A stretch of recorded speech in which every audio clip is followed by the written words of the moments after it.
May 11th, 1943, 5:42 in the morning, Attu Island, Alaska. Maya Richardson, 24 years old, from Anchorage, was lying in frozen tundra moss wearing an officer's coat 3 sizes too large. She'd killed 288 Japanese soldiers in the last 7 months. 21 more to go until 309. But this morning, she wasn't hunting enemy infantry. She was hunting the hunter who'd been hunting her, Sergeant Takeshi Yamamoto.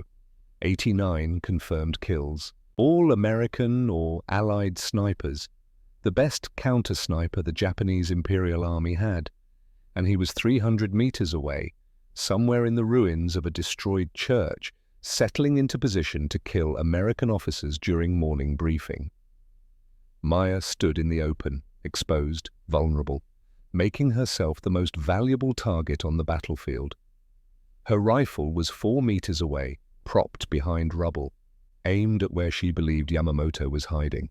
If she was wrong about his position, she'd be dead before she hit the ground. If she was right, she'd have maybe 2 seconds to dive, grab the rifle, acquire the target, and fire before he repositioned. One chance, one moment, everything on the line. She'd been standing here for 17 minutes. Every nerve in her body screamed at her to take cover. Every instinct honed by 7 months of combat told her this was suicide. Every lesson she'd ever learned said exposure equals death.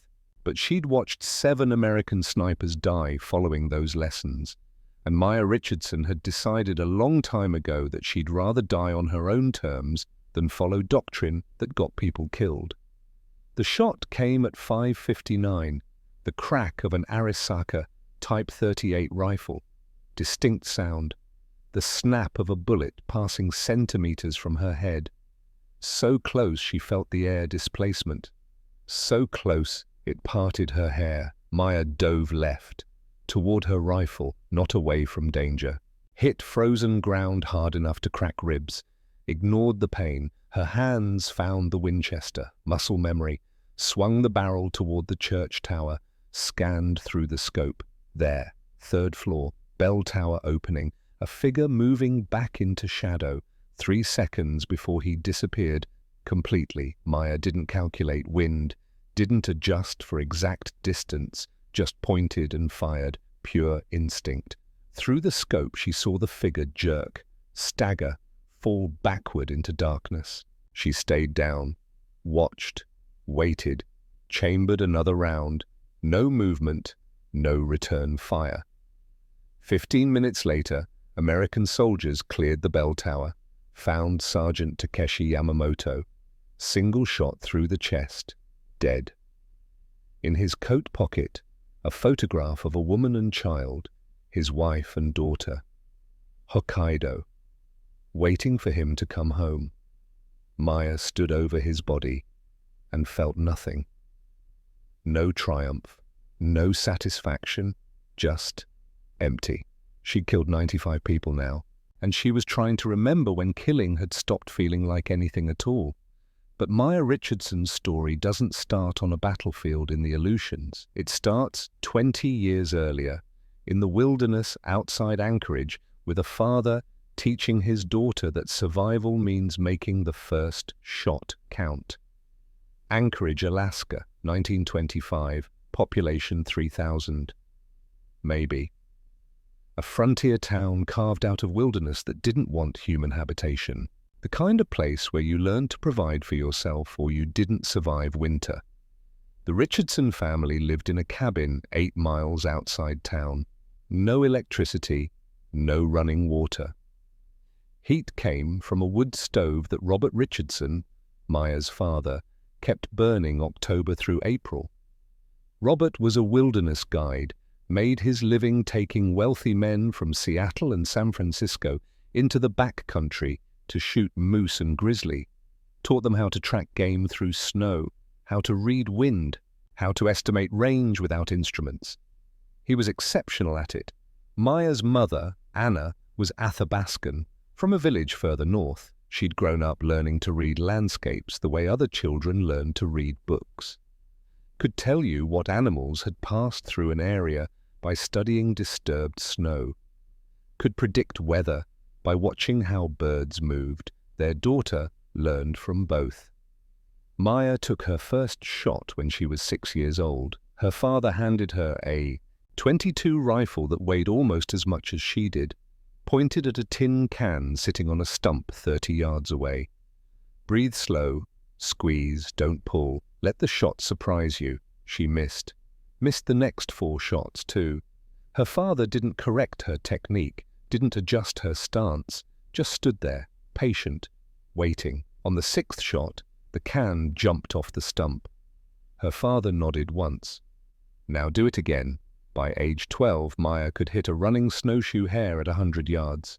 Not because she was naturally talented, because her family ate based on whether she made her shots count.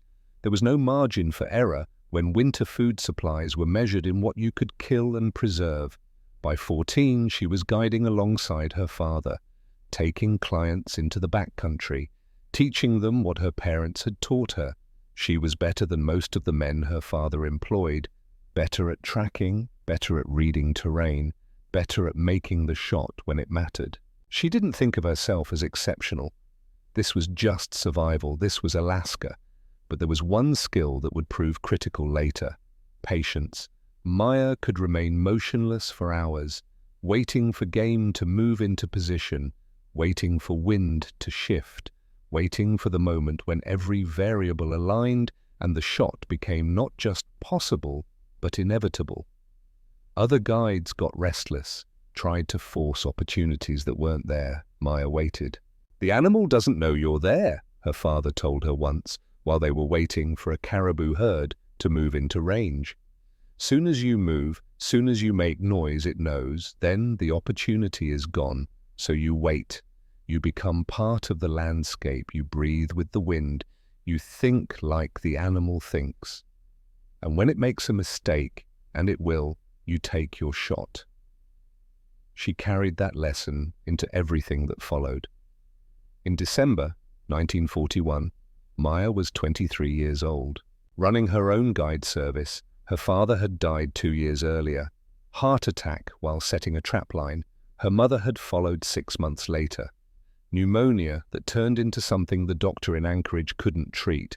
Maya inherited the business, the cabin, the rifles, the reputation. She was making a decent living, had regular clients, men who came back year after year because she knew the backcountry better than anyone else and didn't waste their time with small talk. Then December 7th happened. Pearl Harbor. Maya heard about it on the radio. Japanese bombs falling on American ships. American sailors burning in oil-slicked water. Over 2,000 dead in a single morning. She listened to the reports and felt something she'd never felt before. Rage. Not hot, immediate anger, something colder, more permanent, the kind that settles into your bones and changes how you see the world. She thought about enlisting that day. Didn't. The military didn't take women into combat roles. Best she could hope for was nursing, maybe administrative work. That wasn't what she wanted. So she stayed in Alaska, kept guiding, kept listening to radio reports about the war and feeling like she was wasting her skills. Then June 1942 happened. June 6, 1942, Japanese forces landed on Kiska Island. The next day, they took Attu. For the first time since the War of 1812, foreign military forces occupied American territory. The Aleutians weren't strategically critical. Cold, remote, covered in fog, 9 months a year. But they were American soil, and Japanese soldiers were raising the rising sun flag over American land. The U.S. military response was immediate and chaotic. They needed forces that could operate in Arctic conditions. They didn't have them. First American units deployed to the Aleutians suffered 71% casualty rates in some companies, not from combat, from weather, frostbite, hypothermia, trench foot. Men died in their sleeping bags because they didn't understand Arctic survival. The military needed guides. Maya volunteered. Not as a soldier, as a civilian contractor, teaching Arctic survival to infantry units before they deployed. She was good at it, taught survival classes at Fort Richardson for 3 months, trained over 200 soldiers. Then in September, she witnessed something that changed everything. A training exercise went wrong. A Japanese reconnaissance team, submarine dropped, had infiltrated the training area. They opened fire on an American platoon from concealed positions 400 yards away. Maya watched through binoculars as American soldiers died, watched them try to return fire with M1 Garands that couldn't reach targets at that range. 9 Americans killed in 4 minutes. The Japanese withdrew before reinforcements arrived, disappeared into wilderness like ghosts. Maya stood on that ridgeline looking at 9 dead Americans and understood something fundamental. The Japanese had soldiers who could shoot at ranges American infantry couldn't match. Who could move through terrain without being detected? The Americans needed people who could hunt back. That evening, Maya walked into the recruiting office at Fort Richardson, told the officer on duty she wanted to enlist as a sniper. The officer, Major Whitmore Texan, 40-something, stared at her for a long moment. Then he laughed. "Ma'am, women don't serve in combat roles. You want to contribute, we can use nurses." "I've been shooting since I was 6 years old," Maya interrupted. "Top scores in every hunting competition in Alaska for the last 5 years. I can hit a moving target at 400 yards in wind that would make your best marksman miss by 3 feet. Whitmore stopped smiling. "Shooting targets isn't combat. Combat is blood and screaming and watching your friends die." "I watched 9 men die today," Maya said. Her voice was level. "Japanese reconnaissance team, 400 yards. The Americans couldn't return effective fire. They died because they didn't have anyone who could shoot back. You need snipers. I can shoot. Test me." Whitmore studied her face. Whatever he saw there made him reconsider. "All right, let's see what you can do." The test was simple. "A fence post, 100 yards, 5 rounds." Whitmore handed her an M1 Garand. The rifle was slightly out of alignment. The sights had been adjusted incorrectly, Maya noticed. Didn't mention it. She settled into prone position, controlled her breathing, aimed at the fence post, compensated mentally for the sight misalignment, fired 5 rounds, 4 through dead center, 1 2 inches left because she'd overcorrected. Whitmore walked down range, examined the target, walked back. "You ever kill anyone, Miss Richardson?" "No, sir." "You think you can?" Maya thought about the 9 soldiers she'd watched die, thought about Pearl Harbor, thought about Japanese forces on American soil. "Yes, sir." "Why?" "Because someone has to." Whitmore nodded slowly. "You're assigned to the 25th Rifle Division as a sniper trainee. Report to Sergeant Morrison tomorrow at 0600. That was September 1942. Maya Richardson became the first woman assigned to a combat sniper unit in the U.S. military. Sniper training at Fort Richardson was 6 weeks, condensed from the normal 12 because the Aleutian campaign needed bodies. Sergeant Morrison was 42, Montana rancher before the war, had served in World War I as a marksman. He didn't want Maya in his unit, made that clear on day 1. "Nothing personal, Richardson, but combat sniping isn't wilderness hunting. It's killing human beings who are trying to kill you first. And you're carrying something extra. You're proving women can do this. That means you can't just be as good as the men. You have to be better. You have to be perfect." Morrison paused. "So I'm going to train you harder than anyone else. I'm going to hold you to higher standards. And if you can't meet those standards, I'm going to recommend your reassignment without hesitation. Clear?" "Clear, Sergeant." For 6 weeks, Maya lived in hell. Wake at 0430, physical training until 0600, then range time until dark, shooting positions, breath control, trigger discipline, ballistics, reading wind, estimating range, camouflage, stalking exercises. 8 other soldiers in her training class, all men, 3 washed out. Maya didn't.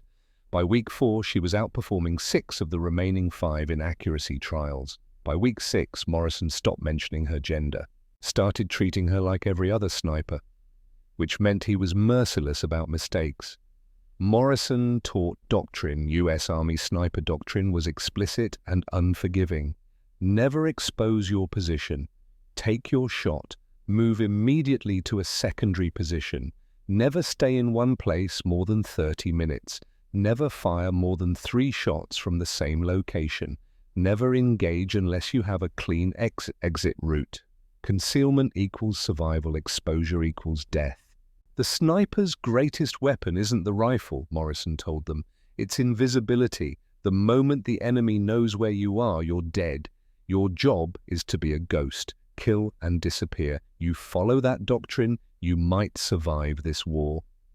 Maya absorbed it all, practiced religiously. By the end of 6 weeks, she could hit targets at 600 yards in variable wind, could construct camouflaged positions invisible from 20 feet, could low crawl through open terrain without being spotted. Morrison graduated her with the rest of the class, shook her hand. "You proved me wrong, Richardson. You belong here." That was October 1942. Maya Richardson was assigned to the 25th Rifle Division and shipped to Attu Island. She had 0 confirmed kills. She'd never shot at another human being. She was about to learn that everything Morrison had taught her about doctrine was going to get people killed. Attu Island, November 1942. The island was cold, wet, covered in fog that reduced visibility to 50 yards on good days, wind that cut through clothing like it had personal vendetta against warmth. Japanese held defensive positions in the high ground. Americans held lowlands and were trying to push upward through terrain that favored defenders. Infantry assaults failed. Japanese machine gun positions had overlapping fields of fire. Artillery was ineffective through fog.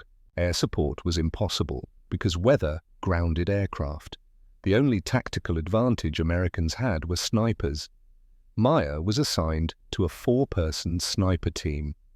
Team leader, Lieutenant Anna Thornfield, 29, New Hampshire, 8 months as a sniper, 47 confirmed kills, experienced, by the book.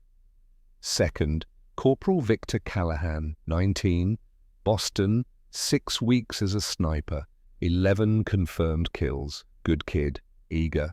Third, Private First Class Jackson Moore, 26, Tennessee, 3 months as sniper, 23 confirmed kills, quiet, professional.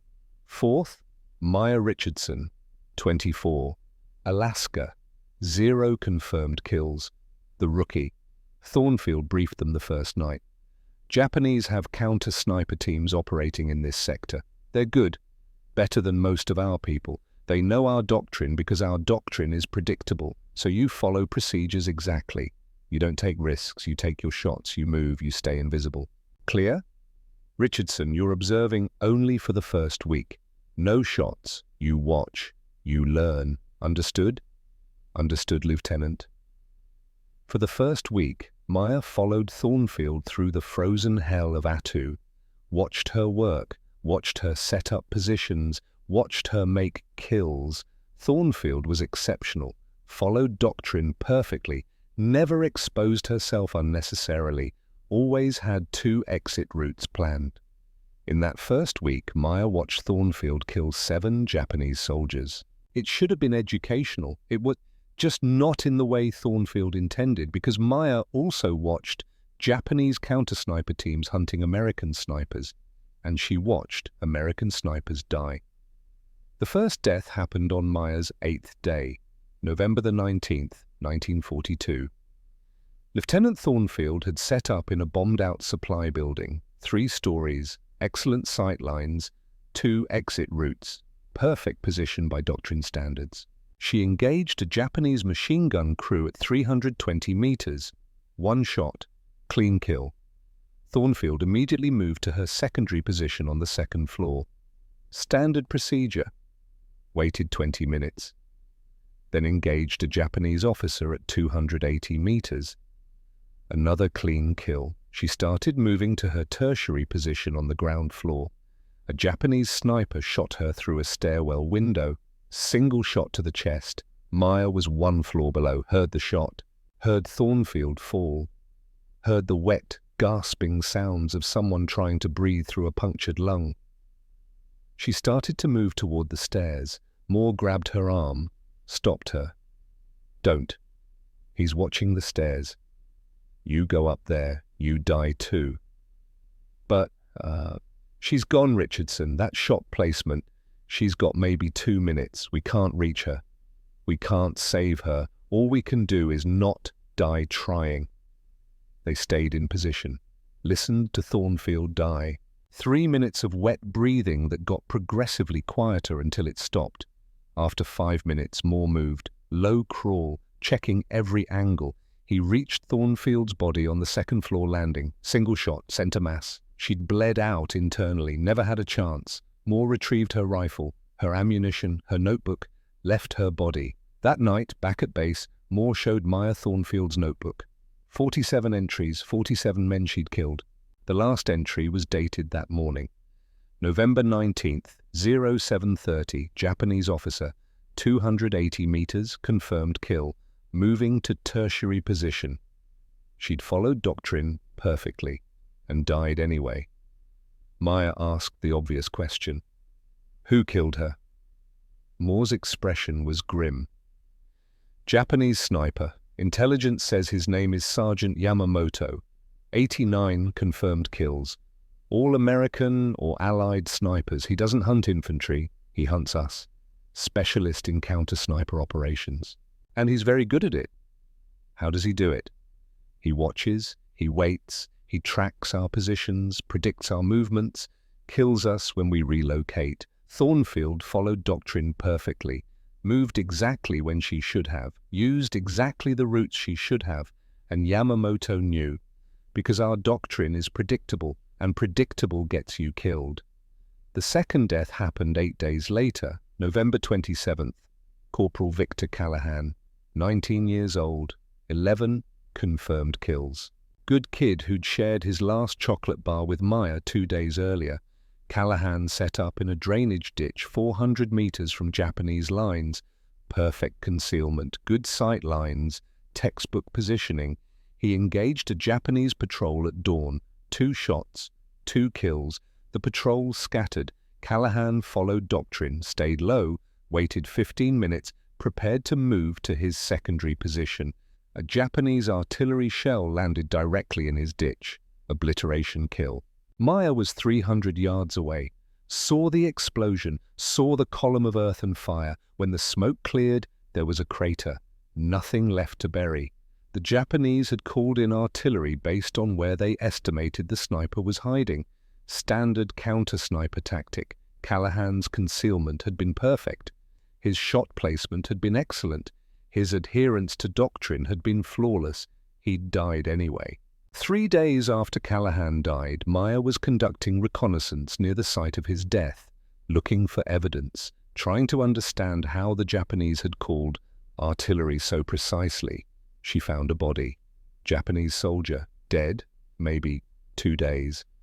Killed by American artillery in the same bombardment that had killed Callahan.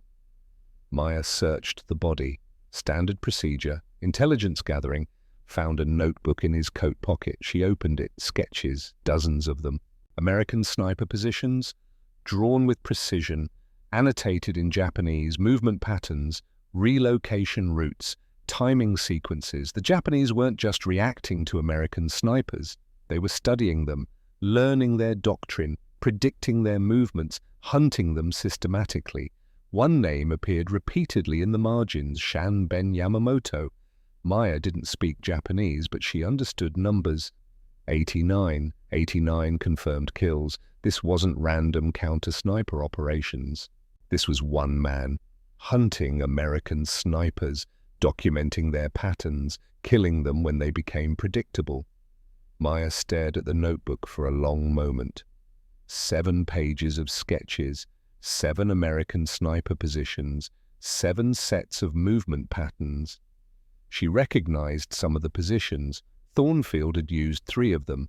Callahan had used 2. The Japanese, Yamamoto, had mapped their entire operational pattern. He knew American doctrine better than most American soldiers did. Following the book meant dying by the book. Maya closed the notebook, put it in her coat pocket. She needed to write a new book. Over the next 4 weeks, Maya watched 5 more snipers die. Every single one followed doctrine. Every single one died because they were predictable. Maya studied every engagement. Same pattern. American sniper takes position, engages target. Japanese triangulate the shot. Counter-sniper or artillery responds. American sniper dies or retreats. The problem wasn't marksmanship.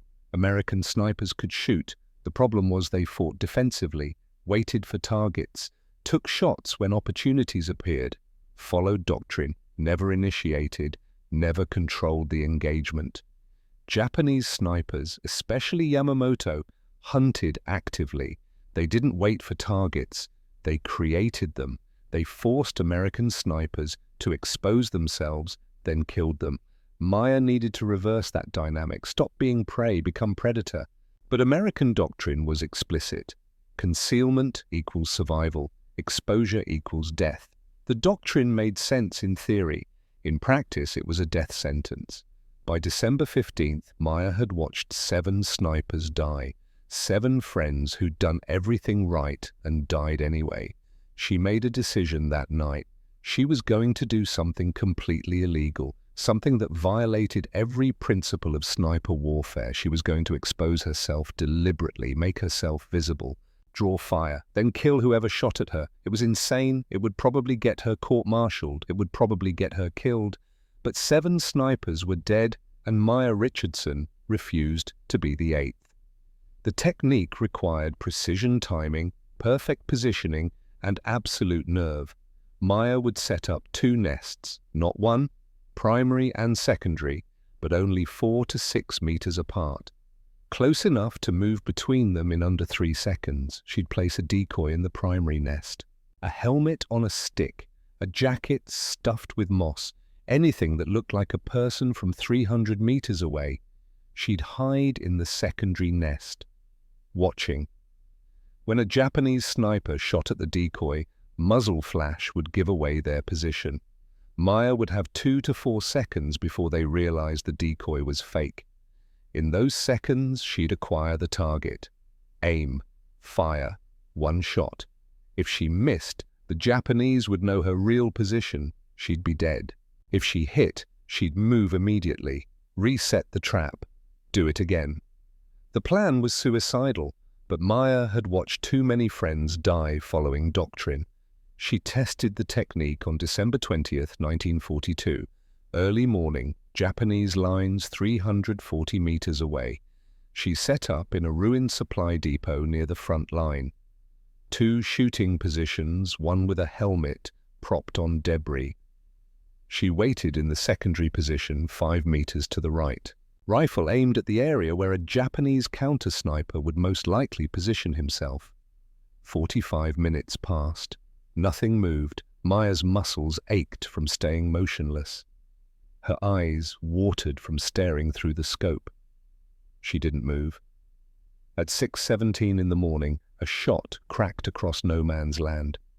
The helmet in her primary nest jerked backward. Someone had taken the bait. Maya scanned the Japanese lines through her scope. There, 320 meters away. A muzzle flash behind a brick wall. A figure shifting position, moving back into concealment. She had 3 seconds. Her crosshairs settled on the figure. She couldn't see details, just a shape. Human-sized. She fired. The figure dropped. Maya didn't wait to confirm. She abandoned both positions immediately. Moved 40 meters west. Set up in a different building. Through her scope, she watched the brick wall where the Japanese soldier had been. 2 Japanese soldiers appeared 3 minutes later, dragging a body. Confirmed kill. The technique worked. Maya Richardson had just invented something that would change American sniper doctrine forever. She'd turned herself into bait, and she'd proven that sometimes the only way to survive was to break every rule you'd been taught. She'd found a way to fight back, a way to make the hunters become the hunted, and she was never going to follow doctrine again. Over the next 6 weeks, Maya Richardson refined the technique that would make her legendary. She learned exactly how long to wait before a Japanese sniper would take the bait. Average time, 37 minutes. Some waited longer, some took the shot within 15, but 37 minutes was the pattern. She learned how to position decoys for maximum visibility. Elevation mattered. Japanese snipers preferred shooting downward, so she placed decoys at slightly lower elevation than likely enemy positions. She learned how to predict where Japanese snipers would set up. They preferred elevated positions, second or third floor of damaged buildings, never ground level because American artillery targeted those first.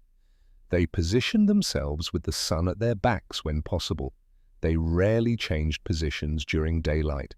Maya used all of this. She set her decoys to be visible from elevated Japanese positions. She timed her operations for when the sun would be in Japanese snipers' eyes.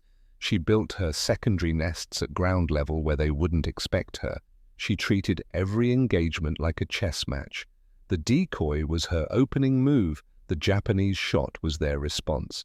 Her kill shot was checkmate. The pattern repeated through December and into January. Each successful kill taught her something new. Each near miss showed her where the technique had weaknesses. By January the 15th, 1943, Maya had 78 confirmed kills. 22 of them were enemy snipers. Word spread through American units. The woman sniper who hunted the hunters. Soldiers started requesting her for counter-sniper operations. Officers who'd lost men to Japanese snipers came to her personally. Some brought cigarettes. She didn't smoke, but traded them for extra ammunition. Some brought information, locations where their men had been killed, patterns they'd observed. Some just brought grief. A lieutenant named Volkov came to her on January 12th.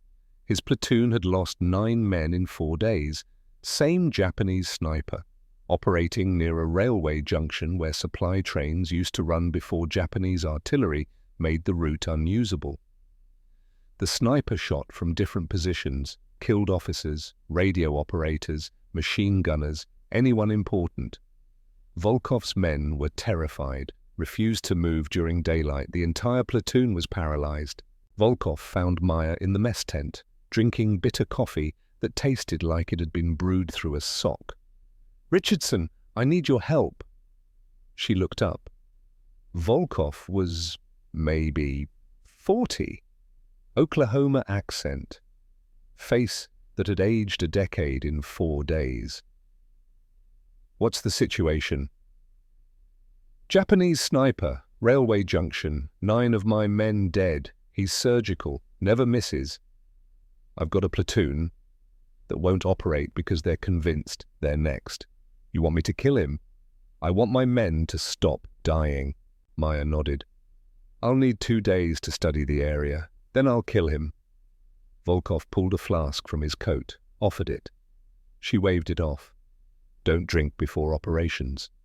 "After?" "After. We'll see if either of us is alive to drink." Maya spent 2 days studying the railway junction, 800 meters away from American lines, watched through binoculars, mapped every position with sight lines, counted buildings, measured distances, noted wind patterns. The Japanese sniper was smart. Never shot from the same place twice, never established a pattern, but he had to shoot. And when he shot, he had to be somewhere. Maya identified 11 possible positions, too many to watch simultaneously. She needed to force the Japanese sniper to reveal himself. On January 14th, she set up her trap. 5 meters from where Volkov's men congregated during morning briefings. Made a decoy that looked like an American officer, put it in a position where it would be visible from 8 of the 11 possible Japanese positions. Then she hid 12 meters away, rifle aimed at the most likely Japanese location. A destroyed train car, 6:30 in the morning. The decoy stood in the open, 40 minutes passed. Nothing happened. Maya stayed motionless, her legs cramped, her back ached. She'd been in this position since 05:30. At 7:11, the shot came. The decoy's helmet spun away. Perfect center mass hit. Maya saw the muzzle flash, 420 meters, inside a train car. The Japanese had positioned himself inside a destroyed boxcar. Brilliant hiding spot. American forces wouldn't waste artillery on a single train car. Until now. Maya adjusted for distance and wind. The Japanese was moving inside the car. She could see his shape through the open door. Maybe 5 seconds before he realized the decoy was fake, she fired. Through her scope, she saw the Japanese soldier jerk backward. He didn't fall. He stumbled. Shoulder hit. Wounded but mobile. Maya chambered another round. Fired again. The Japanese dropped. She stayed in position, watching. No movement. Volkov's men moved in afterward. Found the Japanese dead inside the boxcar. 2 shots. One through the shoulder, one through the head. His logbook listed 67 confirmed kills, all Americans. Volkov asked Maya how she'd known where he was. She told him the truth. I didn't. I made him shoot first. Then I killed him. Simple mathematics. Volkov stared at her. That's not mathematics, Richardson. That's courage or insanity. Probably both, Lieutenant. The flask offer still stands. This time, she accepted.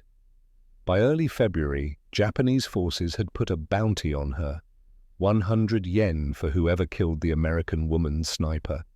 Then 500, then 1,000, then 5,000. The price kept rising as her kill count climbed. Japanese propaganda broadcasts mentioned her by name, or what they thought was her name. They called her various things. Devil Woman, Ghost Killer. The Phantom of Attu. Some broadcasts claimed she didn't exist, that no woman could kill that many Japanese soldiers, that she was American propaganda. Maya heard the broadcasts. Other soldiers told her what the Japanese were saying. She found it darkly funny. The Japanese were so terrified of her they couldn't believe she existed. Maya didn't care what they said. She cared that they were scared. Scared enemies made mistakes. She started leaving signatures. Small things, a piece of red ribbon tied near her shooting position after she'd left. Something visible, but meaningless. Just proof she'd been there. A playing card, Queen of Hearts, placed on a dead Japanese sniper's chest. She had to crawl into enemy territory to do it. Risked her life for a psychological gesture. But the gesture worked. Japanese soldiers started calling her the Red Queen. The Red Queen of Death. American propaganda loved it. Newspapers published stories about the mysterious woman sniper who taunted Japanese forces before killing them. Maya never confirmed or denied the stories, let them believe what they wanted. Belief created fear. Fear created mistakes. Mistakes created opportunities. And opportunities created confirmed kills. January became February. February became March. Maya's kill count climbed steadily, not through recklessness, through relentlessness. Every day she operated. Every day she studied Japanese positions. Every day she found targets. 78 kills in January, 112 by early February, 156 by late February. Each number represented a life ended. Each life represented a tactical problem solved. Distance, wind, movement, mathematics. She tried not to think about the faces. Failed most nights. On February the 23rd, Maya met Lieutenant Boris Krakowski, reconnaissance officer, 32 years old, from Montana, had been in the Aleutians since the invasion started, knew the terrain better than anyone. He found her cleaning her rifle in a supply depot that had been converted into a sniper hide. "You're Richardson." She didn't look up from the bolt she was cleaning. "That's what my papers say. Heard you killed 67 Japanese at the railway junction." Killed one? He'd killed 67 Americans. Semantics. Accuracy. Boris smiled. He had the kind of face that looked like it smiled often despite current circumstances. Crow's feet around his eyes. Weathered skin from years outdoors. "I'm Krakowski, reconnaissance. Command wants me to work with you on something." Now Maya looked up. What kind of something? Japanese have a command post, 2 miles northeast. We need intelligence on their defensive positions, numbers, weapons, patrol patterns. Normal recon would take a week and probably get my team killed. But if someone could eliminate their observation posts first, you want me to kill their sentries so you can get close enough to observe. In less blunt terms, yes, Maya considered. What's the timeline? 3 days. We move on the 4th. I'll need to study the area first. I can show you. I've been mapping that sector for 2 weeks. That was how it started. Maya and Boris spent the next 3 days together, moving through frozen terrain, mapping Japanese positions, planning engagement sequences. Boris knew the landscape in ways that reminded Maya of her father. Could read terrain like other people read newspapers. They worked well together. Boris would identify positions. Maya would eliminate targets. Methodical, professional, efficient. But somewhere in those 3 days, something shifted. Small things. Boris sharing his rations when Maya had been too focused on mission planning to eat. Maya showing Boris how to identify sniper positions by studying sightlines. Conversations during long waits that went beyond tactical necessity. Boris had a wife and daughter back in Montana, talked about them sometimes, the way his daughter had cried when he left for war, how his wife wrote letters every week. Maya told him about Alaska, about guiding hunters through wilderness, about her parents, about how strange it felt to use tracking skills learned for hunting animals to hunt humans instead. By the 4th day, when Boris's reconnaissance team moved in and successfully gathered intelligence because Maya had eliminated 6 Japanese observation posts, they'd become something more than professional colleagues. Not lovers, neither crossed that line. Boris was married. Maya respected that. But friends, real friends. The kind that forms when 2 people understand each other's skills and trust each other's judgment completely. Over the next month, they worked together regularly. Maya would provide sniper support for Boris's reconnaissance operations. Boris would provide intelligence on Japanese positions that helped Maya plan her engagements. On March 28th, something extraordinary happened. Heavy blizzard. Visibility under 200 yards for most soldiers. But Maya's Winchester had been fitted with a scope salvaged from a Japanese sniper she'd killed in February.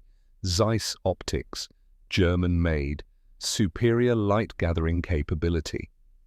In the dim snow, she could see clearly at 500 yards. Japanese soldiers, believing weather had grounded sniper operations, moved more freely than usual. Mistake. Maya operated like a ghost that day, moving through snowfall. Invisible, when Japanese soldiers fell, they fell silently, no sound of incoming fire. Just collapse. Their comrades never saw the shooter, never heard the shot. Wind and snow swallowed sound before it traveled 50 yards. They just watched their friends die from an invisible enemy. 31 confirmed kills, 1 day. Japanese forces filed reports about supernatural phenomena. American intelligence intercepted the communications. The Japanese were so unsettled they were attributing deaths to ghosts or curses. American command thought it was funny. Maya didn't. 31 men were dead. That their deaths caused psychological damage was tactically useful, but it didn't make the killing less real. She remembered every face through her scope. Young soldier, maybe 19, died while eating rice from a metal bowl. Officer, 40-something, died while reading a letter. It fell from his hands and the wind carried it away. Machine gunner, stocky, experienced. Died while cleaning his weapon, never saw it coming. 31 times she'd solved the equation. 31 times the answer was death. That night she wrote in her notebook, March 28th, storm operations, 31 kills, total 212. Boris would have approved of the tactics. Effective use of environmental advantage. I think I'm forgetting how to feel anything about this. That should worry me. It doesn't. On April the 3rd, Maya encountered her most challenging target yet, Japanese counter-sniper team, 3 men, professional, operating with coordination that suggested extensive training. They'd set up in a destroyed building 700 yards from American lines. Maya had been observing them for 45 minutes, learning their pattern. Every 12 to 15 minutes they rotated positions, preventing fatigue, preventing predictability. This wasn't going to be simple mathematics, this was going to be a chess match. Maya waited. Patience was her advantage. At the 47-minute mark, the spotter scanned away from Maya's sector. The shooter was adjusting his rifle. The security man was watching the opposite direction. 3 seconds of opportunity. Maya aimed. 720 meters, longest shot of her combat career so far. Wind from the west, 8 miles per hour. She compensated for bullet drop. At this range, nearly 30 inches, she fired. Through the scope, she watched the Japanese shooter jerk backward, fall. The spotter reacted instantly. Started low-crawling toward cover. Maya chambered another round, led the spotter's movement, fired. The spotter stopped crawling. The security man had located Maya's position. She saw him swinging his rifle toward her. She dropped below cover, relocated 40 meters south. The security man never showed himself again. Smart. He withdrew. 20 minutes later, American patrols moved through the area, found 2 dead Japanese snipers, both headshots. Both from extreme range, the dead men carried documentation. The shooter had 83 confirmed kills. The spotter had 47. Combined, they'd killed 130 American soldiers. Past tense. Maya didn't feel satisfaction, just relief that 131 and 132 weren't going to happen. On April 8th, Maya received intelligence about a Japanese ammunition depot, hidden in a cave system, heavily guarded. American command wanted it destroyed, but direct assault would cost 50, 60 lives, minimum. They asked Maya if she could eliminate the guards without alerting the main force. It was a heist, not combat. She'd have to kill 7 guards over 2 hours, each one without the others noticing. Then mark the depot for artillery. If one guard raised an alarm, the entire operation failed. Maya spent 6 hours observing the depot, learning guard rotation patterns, identifying blind spots. At dawn she started. First guard, 420 meters, smoking a cigarette behind a rock formation, isolated from others. Shot. Drop. No sound reached the other guards. Second guard, 15 minutes later, walking patrol route, brief moment out of sight. Shot. He fell into tall grass. Body wouldn't be found until rotation change. Third, fourth, fifth. Each kill required patience, waiting for the perfect moment. The second, when they were isolated, when sound wouldn't carry, when their absence wouldn't be noticed immediately. By 0800, 6 guards were dead. 1 remained. The sergeant. He was smart, stayed near other soldiers, never isolated himself. Maya waited. 845. The sergeant walked 20 meters to check on a guard who hadn't reported in, found the body, turned to shout alarm. Maya fired. 700 meters, longest shot of her career to that point. The sergeant dropped before sound reached his throat. Maya marked the depot coordinates with a signal mirror. American artillery struck 30 minutes later. Ammunition depot destroyed. Japanese forces in the sector crippled. 0 American casualties. Maya's notebook that night. April 8th, depot operation. 7 kills. Total 243. Not combat. Assassination. There's a difference. Combat is mutual. Both sides shooting. This was execution. They never knew I existed until they were dead. More efficient than combat, also more disturbing. On April 11th, Maya made the worst shot of her combat career. She'd been observing Japanese positions for an hour, watching movement patterns. A Japanese soldier emerged from a bunker. Officer, based on uniform. Moving toward a communications position, Maya aimed, adjusted for distance, wind, movement. As she squeezed the trigger, a second soldier walked into the path, younger, maybe 18, 19, carrying supplies. The bullet struck the younger soldier instead of the officer. Not an instant kill. Chest wound, he fell. Started calling for help in Japanese Maya didn't need to understand to recognize as terrified screaming. The officer Maya had intended to shoot ran to help. Exposed himself completely, trying to drag the wounded soldier to cover.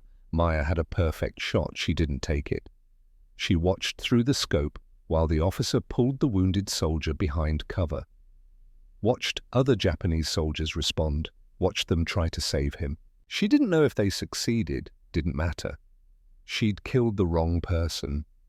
And the right person had survived because Maya couldn't bring herself to shoot a man trying to save his wounded comrade. That night, she wrote in her notebook, April 11th, Japanese position observation, 1 kill.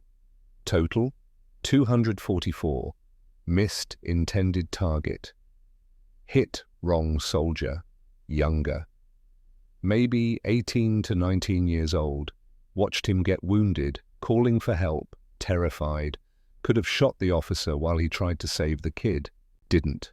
Don't know why. Maybe because shooting someone trying to save a life feels different than shooting someone trying to take one.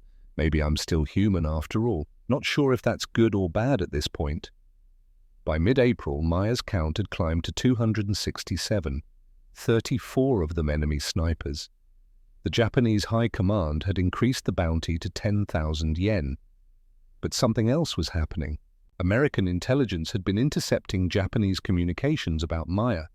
The Japanese had analyzed her tactics, identified the dual nest technique, understood she was using decoys. They were adapting. On April the 25th, a captured Japanese radio operator provided information that changed everything. The operator was 19, wounded during an artillery strike, scared, willing to talk in exchange for medical treatment. During questioning, the operator mentioned Yamamoto. American intelligence officers asked for clarification. The operator explained, Sergeant Yamamoto wasn't a single person, it was a call sign. 3 Japanese counter-snipers operated under that designation, a team, coordinated, trained specifically to hunt American and Allied snipers. The team leader, the actual Sergeant Takeshi Yamamoto, had 89 confirmed kills, all enemy snipers. The other 2 team members had combined kills over 120. They worked like a wolf pack, coordinated their efforts, shared intelligence, rotated positions. Maya had killed one of them, the 83-kill shooter from the building engagement on April 3rd. That left 2, including the team leader, who was currently operating in Maya's sector, specifically hunting her. Captain Morrison brought Maya in for a briefing, showed her the intelligence, explained what they'd learned. The Japanese aren't just trying to kill you, Richardson. They've assigned their best counter-sniper team to eliminate you specifically. Yamamoto has studied your tactics. He knows about the dual nest technique. He knows you use yourself as bait. And he's planning something, we don't know what, but he's been conducting reconnaissance of American positions for the last week, never engaging, just watching. He's learning my patterns. That's our assessment. Which means your technique, the thing that's kept you alive, might have just become a liability. Maya considered that. Yamamoto had been hunting American snipers for months. 89 confirmed kills meant 89 American or Allied snipers had died because they'd underestimated him. Now he was hunting her, and he knew her tactics. This was going to be different than every engagement before. This wasn't going to be mathematics. This was going to be 2 hunters trying to kill each other, both exceptional, both experienced, both understanding the game perfectly. One would make a mistake, one would die. Maya asked Morrison the obvious question. What's Command's recommendation? Officially, stand down from independent operations, work only with infantry support. Don't expose yourself. Follow standard doctrine until we can eliminate Yamamoto through conventional means. And unofficially? Morrison looked at her for a long moment. Unofficially, Yamamoto has killed 89 of our people. He's the best the Japanese have. And if anyone can beat him, it's you. But Richardson, yes, sir? He's not like the other snipers you've killed. He's patient, he's smart, and he doesn't make mistakes. If you engage him, one of you isn't coming back. Make sure it's not you. On March 10th, before all this, Maya and Boris had been conducting a night reconnaissance patrol, 2 miles into Japanese-controlled territory when Boris stepped on a tripwire. Maya heard the click. Down! She tackled Boris sideways. The grenade detonated where he'd been standing half a second earlier. Shrapnel found Boris anyway. Left side, arm and torso. Multiple penetrations. Maya pulled him into a depression, checked his wounds in darkness. Her hands came away wet, too much blood. How bad? Boris's voice was controlled, but she could hear pain underneath. Bad enough. We need to move. I can't walk. Then I'll carry you. Richardson, I outweigh you by 60 pounds. Doesn't matter. We're not staying here. She got him upright, half carrying, half dragging, moving as fast as she could while staying low. Japanese patrols started searching the area. Maya found cover in a cluster of rocks. Applied field dressings. The shrapnel had torn through muscle but missed major arteries. He'd live if they got him to medical care in the next few hours. Japanese patrols passed within 15 meters. Maya held her breath. They didn't find the rocks. It took 3 hours to cover 2 miles back to American lines. Field hospital. Emergency surgery. 50-50 chance according to the surgeon. Maya waited outside the medical tent. For 3 days, Boris fought infection with nothing but his immune system. On the 3rd day, he developed a fever. On the 4th day, the fever got worse. On the 5th day, he was delirious. The surgeon told Maya there was nothing more they could do. The infection had spread. Without proper antibiotics, Boris would die. Maya sat with him that night. During a moment of lucidity, he recognized her. Maya. I'm here. Did we get the intelligence back? Yes. Command used it. Saved a lot of lives. Good, that's good. Silence. Just breathing. His labored. Hers controlled. I'm not making it out of here, am I? Maya wanted to lie. But Boris deserved truth. No, you're not. He nodded slightly. Make them pay, Maya. What? The Japanese. All of them. Make them pay. For me. For everyone else. Make them regret ever coming to these islands. I will. Promise. I promise. Boris died 6 hours later. March 15th, 1943. 06:20 in the morning. Infection. No antibiotics available. Maya attended the brief memorial service. Watched them bury him in frozen ground alongside 17 other soldiers. Listened to a chaplain say words about sacrifice and duty. Felt nothing. Not because she didn't care, because emotion was a luxury she couldn't afford. That night, Maya wrote in her notebook. March 15th, 1943. Boris Krakowski, Montana, reconnaissance. Died from wounds sustained during patrol. He taught me how to read terrain. He saved my life more times than I can count. He was my friend. I will make them pay. Every single one. Something shifted in Maya that night. For the first months, she'd been fighting with mathematics. Now she was fighting with rage. Cold, focused, permanent. May 1943. Japanese forces launched their final major offensive on Attu Island. Not because they believed they could win, because their command structure operated on principles that didn't prioritize survival. They prioritized honor, refusing surrender even when defeat was inevitable. So they attacked with everything they had. For 3 days the fighting was brutal. Close quarters, Bayonets and grenades, American forces held, barely. Casualties were catastrophic. Entire platoons reduced to squad strength. And in the middle of this chaos, a Japanese sniper was systematically decapitating American command structure. 11 Americans dead in 3 days, all officers or senior sergeants, all single shots to the head or chest. Major Chernoff, the sector commander, called Meyer to headquarters on May 8th. He showed Meyer photographs of the dead, entry wounds, perfect placement, every shot fatal. "The sniper is exceptional," Chernoff said. "He's not making mistakes. He's just killing our leadership and we can't stop him." Meyer studied the photographs. "Have you identified his positions?" "No, he shoots and disappears. We've tried counter-sniper operations, lost 2 more men, he killed them both." "You want me to find him?" "I want you to kill him. You have 48 hours. If we can't eliminate this threat, command structure will fragment, and the Japanese offensive might break through." Chernoff paused. "This isn't a request, Richardson. Find him. Kill him. 48 hours. Meyer looked at the photographs again. 11 dead Americans. Professional work. This was Yamamoto. Had to be. "I'll need detailed maps, kill locations, time of day, weather conditions, everything you have. You'll have it in an hour. Then I'll need to study the area, ground level, at night. That's dangerous.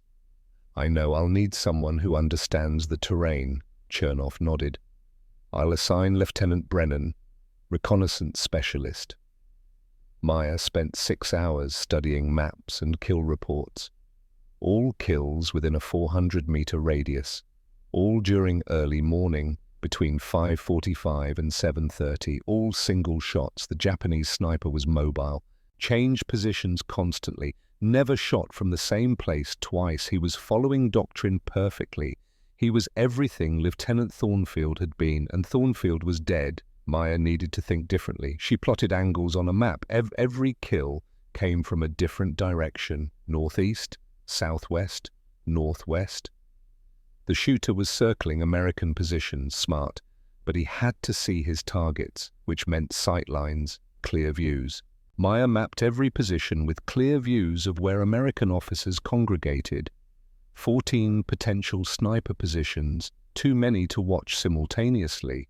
She needed to narrow it down. Early morning. Why? Meyer thought about it, ran scenarios. Early morning meant American officers were visible, moving between positions. First light meant soldiers were tired, guards were changing shifts, attention was divided. The Japanese was hunting during shift change. He knew American routines. He'd studied them.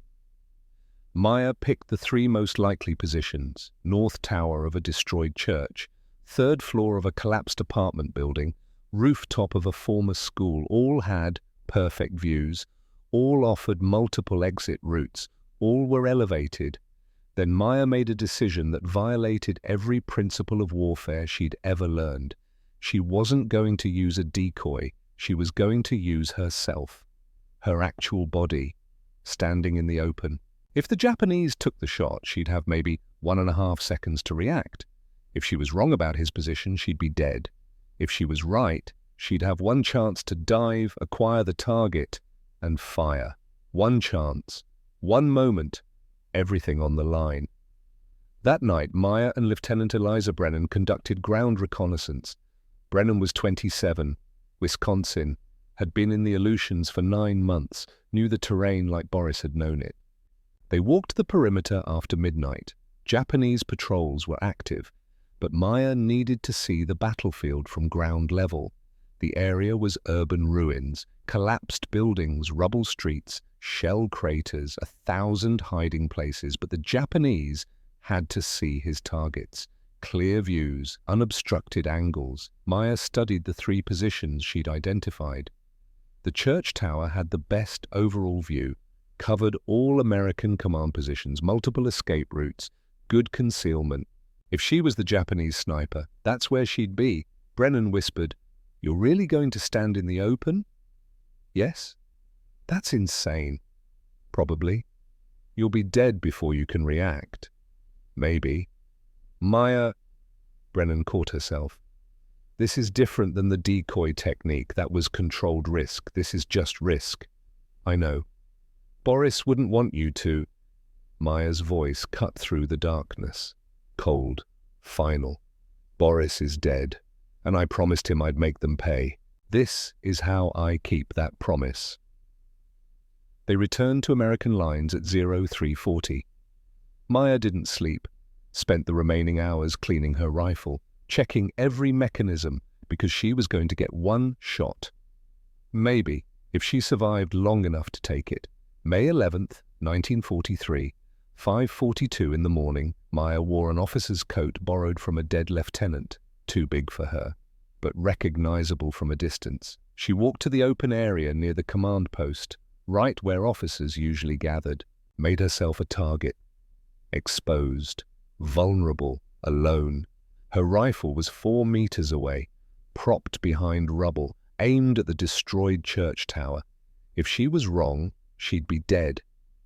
If she was right, she'd have 2 seconds to dive, grab the rifle, fire. 2 seconds between life and death. She stood there, minutes passed. Every nerve screamed at her to take cover. Every instinct said this was suicide. But 7 snipers had followed those instincts, and 7 snipers were dead. Maya's hands stayed at her sides, relaxed, had to look natural. Wind blew cold. She could hear distant artillery, machine gun fire to the east. Nothing moved in the Japanese positions. 5 minutes, 10 minutes. Maybe the Japanese wasn't there. Maybe he'd repositioned during the night.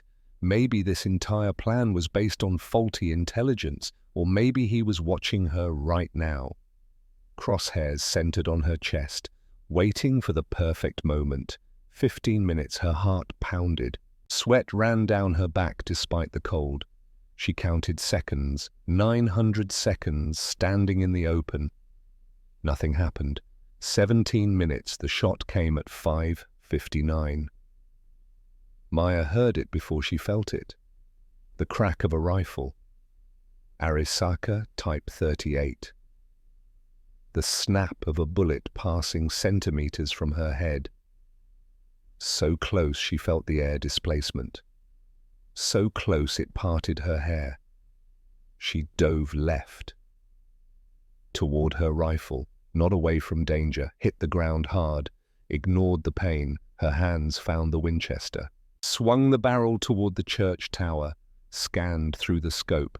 There, 300 meters, 3rd floor bell tower, a figure moving back from an opening.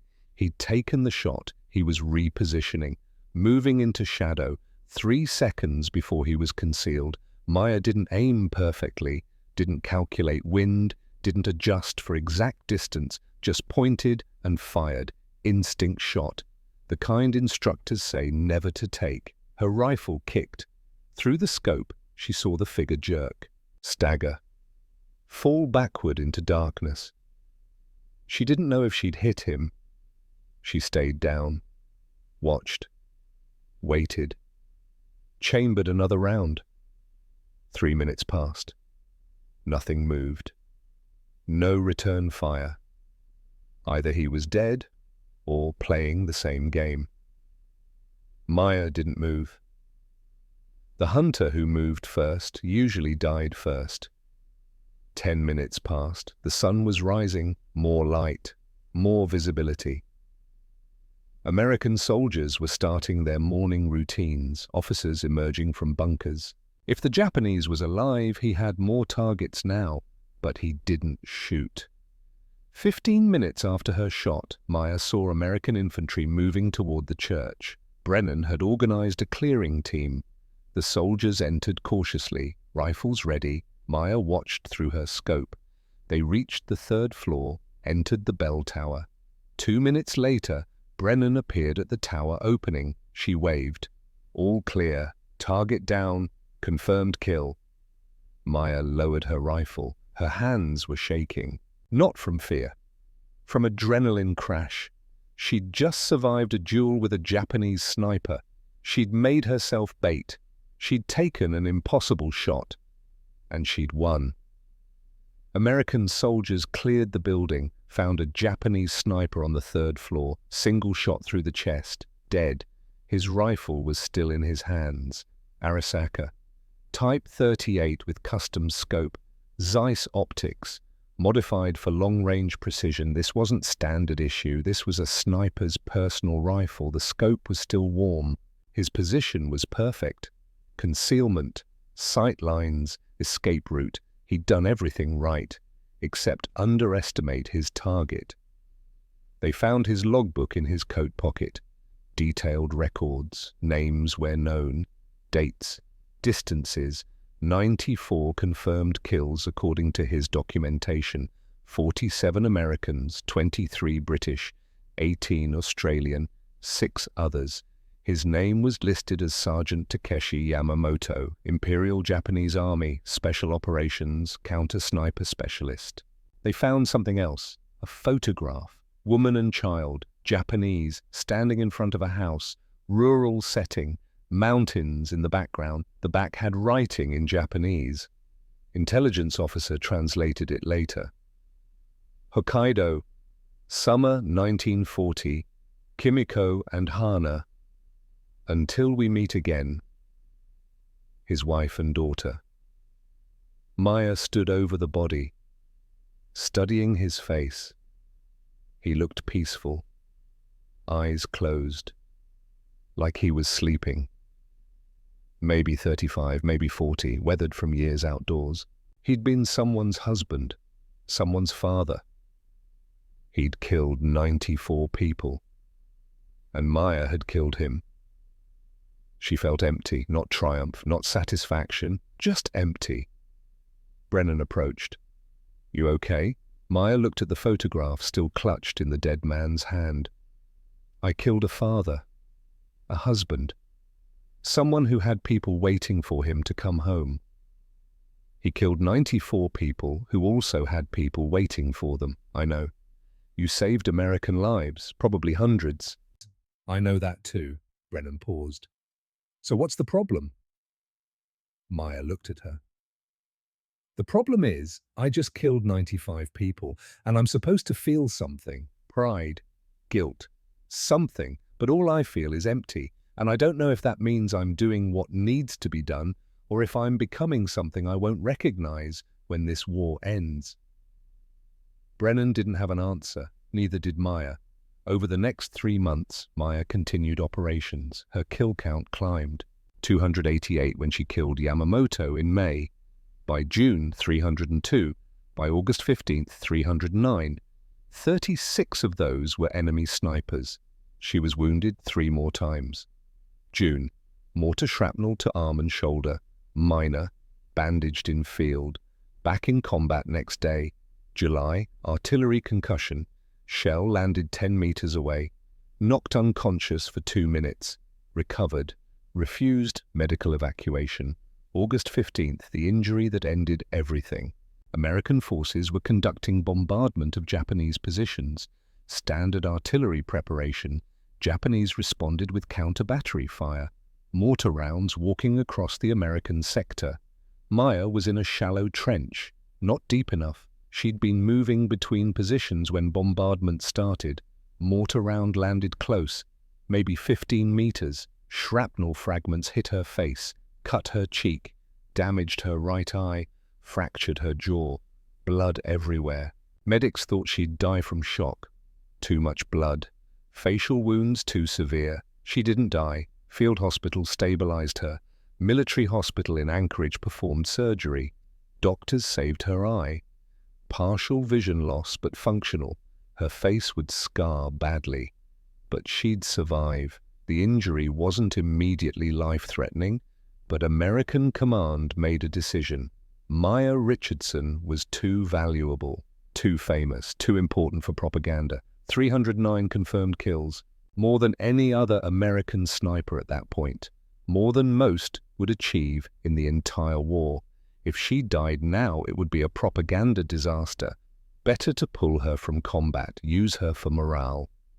Command pulled her from the front on September 12, 1943. She was 25 years old, 15 months in combat, 309 kills, 4 wounds, 0 requests to be reassigned. She wanted to stay, argued with commanders, said she could still shoot, said her injuries were superficial. Command said no. Orders were orders. She was going on tour. The cost of 309 kills manifested in ways Maya didn't expect. Physical toll was obvious. She'd lost 18 pounds, started at 128, ended at 110, 15 months of sub-zero exposure, inadequate nutrition, constant stress. Her body had been consuming itself. Permanent cold sensitivity. Even in normal temperatures, she felt cold. Her thermoregulation was damaged. Shoulder permanently damaged from rifle recoil. Chronic pain for the rest of her life. Facial scars, partial vision loss, fractured jaw that healed but never felt right. But physical damage was minor compared to psychological burden. 309 entries in her notebook. Each one a life ended. Date, time, range, conditions, target description when possible. She'd recorded them like harvest yields, but these weren't crops, these were men. Some had names, most didn't. Just descriptions. Japanese soldier, age approximately 20 to 25, killed at 06:30, 340 meters. Maya read the entries sometimes, late at night when she couldn't sleep, which was most nights. 309 times she'd ended a life. She never celebrated, never boasted. When asked how she felt, she'd developed a standard answer. They were soldiers following orders. Like me, Japan chose war, politicians chose war, soldiers fought war. I killed soldiers who would have killed me or my comrades if they'd seen us first. That is war. It is not heroic. It is not glorious. It is killing. I was good at killing. That doesn't make me proud. It makes me sad that I was needed. Interviewers usually didn't know how to respond. The Goodwill Tour started in September 1943. Washington, D.C. first. Meetings with military officials, congressional representatives, journalists. She was awarded the Medal of Honor. First woman to receive it for combat operations. The ceremony was elaborate, formal, uncomfortable. Eleanor Roosevelt attended. She was fascinated by Maya. A female warrior, a feminist icon. Eleanor arranged for Maya to speak at rallies, dozens over the next 6 months. New York, Chicago, San Francisco, Los Angeles. Everywhere she went, thousands came to hear her. American newspapers called her the Alaskan Ghost, the most dangerous woman in America. The Red Queen. She became famous. American women loved her. She represented something they couldn't be. American military officers were skeptical at first, questioned her kill count. Maya didn't argue. She let her record speak. American command had confirmed every kill. Witnesses, documents, physical evidence. The U.S. War Department verified her claims through intelligence, cross-referenced with Japanese casualty reports captured after recapture of Attu. The numbers matched. She wasn't lying.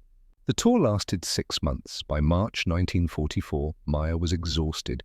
She'd given hundreds of speeches, met thousands of people, smiled for thousands of photographs. She'd become a symbol, and she hated it. She wanted to go back to combat, back to Attu, back to where she mattered. But Attu had been fully recaptured in August 1943. The Aleutian campaign had ended.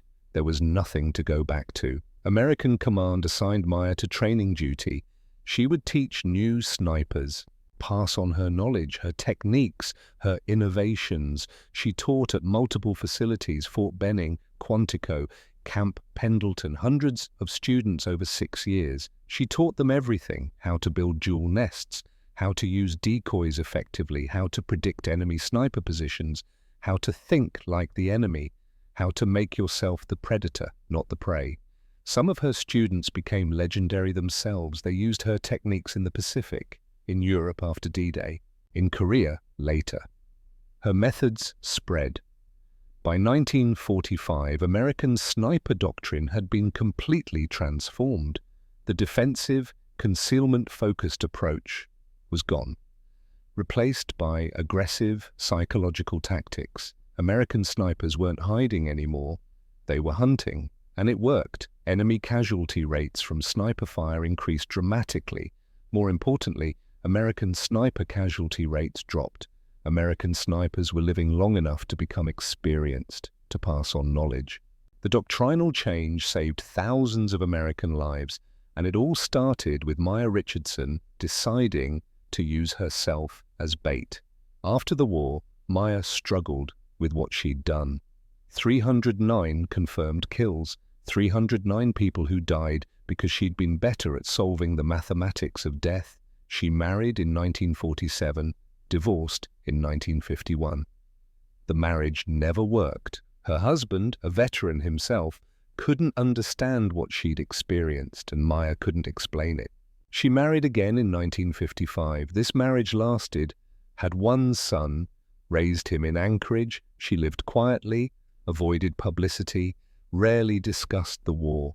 Neighbors knew she'd been a soldier. Few knew she'd been a sniper. Almost none knew about the 309 or the techniques that had changed doctrine. This reticence was common among combat veterans. They found civilians couldn't understand, couldn't relate, so they stayed quiet, went to work, raised families, lived quietly with what they carried. But Maya's burden was unique. Other veterans had killed, but not 309 times, not deliberately, not as a primary function, and no other female veteran had her experience. She was alone in ways that made the burden heavier. The nightmares started in the 1950s. 309 faces, seen through a rifle scope. In the moment before she pulled the trigger, she remembered them all. Not their names, most didn't have names, but their faces. What they'd been doing when she killed them: young soldier eating rice, officer reading a letter, machine gunner cleaning his weapon, Yamamoto falling backward with surprise on his face. 309 images that cycled through her dreams. She'd wake up sweating, breathing hard. Her husband learned not to wake her during these episodes. Just let her work through it. The photograph of Yamamoto's wife and daughter haunted her most. She'd killed a man whose daughter would grow up without a father, whose wife would grow old alone. Maya understood intellectually that Yamamoto had done the same to 94 families, that killing him had probably saved American lives, but understanding didn't make the weight lighter. In the 1970s, she tried therapy. PTSD wasn't well understood then. The therapist didn't know how to help a woman who'd killed 309 people. Maya stopped going after 6 sessions, found her own way to cope. She focused on her teaching legacy, on the fact that her innovations had saved American lives, that snipers who'd learned her techniques had survived to teach others. If her 309 kills had led to techniques that saved even one American life in Korea or anywhere else, then maybe the deaths had purpose. She never fully resolved the guilt. You don't get over killing 309 people, you just learn to live with it. Maya Richardson died on March 15, 2020, 96 years old. Stroke, peaceful death in her sleep, military funeral, full honors, Arlington National Cemetery. Her obituary in the New York Times: Maya Richardson, Medal of Honor recipient, Aleutian Campaign, 309 confirmed kills, changed American sniper doctrine forever. Media coverage was significant for a few days, then faded. The world had other concerns. COVID pandemic was beginning, economic crisis, political chaos. An old woman who'd fought in a forgotten campaign on frozen islands didn't hold attention long. Within a year, her story was largely forgotten again. Schools that mentioned her did so briefly. One paragraph in textbooks: female sniper in Aleutian Campaign, significant kill count. The real Maya, who'd broken doctrine, who'd used herself as bait, who'd revolutionized tactics, who'd carried 309 deaths for 77 years, was lost in simplified legend. But her legacy lived on in ways she'd never know. The National Infantry Museum at Fort Benning displays her Winchester Model 70 rifle. Glass case. Plaque.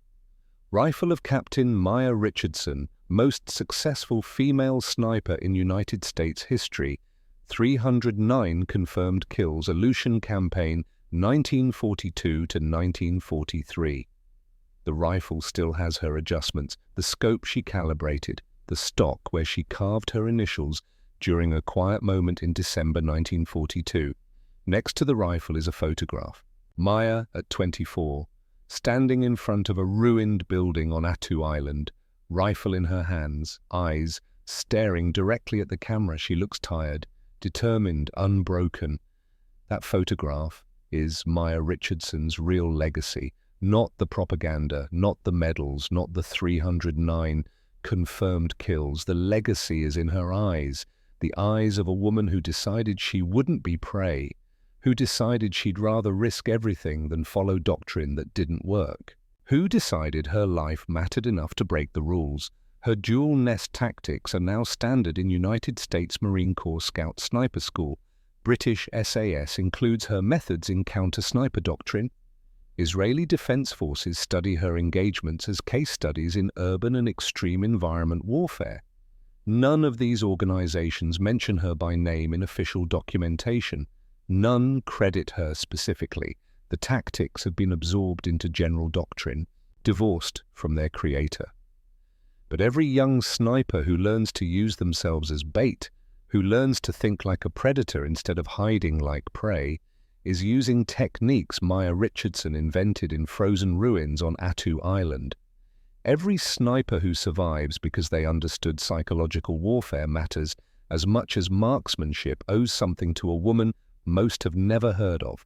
That's the real legacy, not fame, not recognition, changed doctrine that saved lives.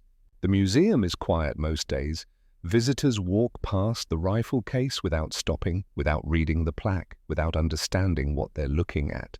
But sometimes, not often, but sometimes, a young woman in military uniform pauses, reads the plaque, looks at the photograph, sees those eyes staring back across 80 years, and understands something fundamental. Rules can be broken if they're getting people killed.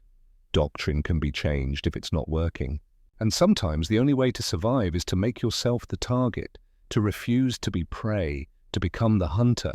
That's how survival happens in war, not through following orders blindly, through soldiers who see that doctrine is killing them and decide to do something different, who risk court-martial because their friends are dying, who use themselves as bait because it's the only way to kill the hunters. Maya Richardson used herself as bait to kill 309 enemy soldiers in 15 months, changed American sniper doctrine forever, saved thousands of lives through her innovations, carried the weight of 309 deaths for 77 years, and almost nobody knows her name, but you do now, and that matters, because some stories are too important to remain forgotten, because some innovations changed warfare in ways that still matter today, because some soldiers, like Maya Richardson, proved that courage isn't following the book.